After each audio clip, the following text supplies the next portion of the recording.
Right now, though, neighbors in southwest Atlanta are pushing for crosswalks and pedestrian hybrid beacons to be put in a dangerous intersection.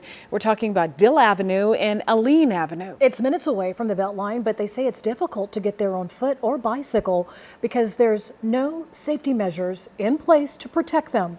CBS 46's Melissa Stern spoke to a woman who's asking government officials to take notice and make some changes. This intersection recently went from a two-way stop to a four-way stop, but a local woman who was hit by a car while riding her bike here says that's not enough.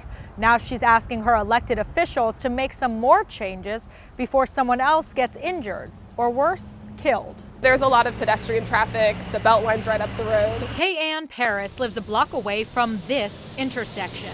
While biking back in September, she was T-boned by a Jeep going west on Dill. I was on crutches for 2 weeks. Paris says the officer said he could have cited her, saying she was at fault because she didn't stop at the stop sign. He approached the driver first. Out of the car, I was still on the ground and being cared for by the Atlanta Fire Department. I think he just made assumptions that I was on a bike and that I didn't have the right of way to be on the road. She says she did stop and says a witness also said she stopped. Regardless, she feels if there were crosswalks and a pedestrian hybrid beacon with flashing lights put in, there would have been no questions asked. I think that it's important to have rules for the road. At the moment, if a pedestrian's crossing, they do not technically have the right of way, and I think that that's very dangerous considering that I was put at fault for an accident when I should have had the right of way. The councilwoman who represents this district says they'll be doing a traffic study and an assessment with the Public Works Department to see what else can be done to make this intersection safer.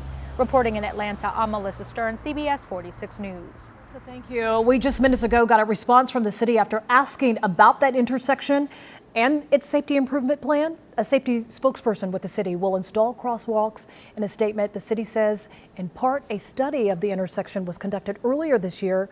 Weather permitting, crosswalks at the intersection are planned for installation next week.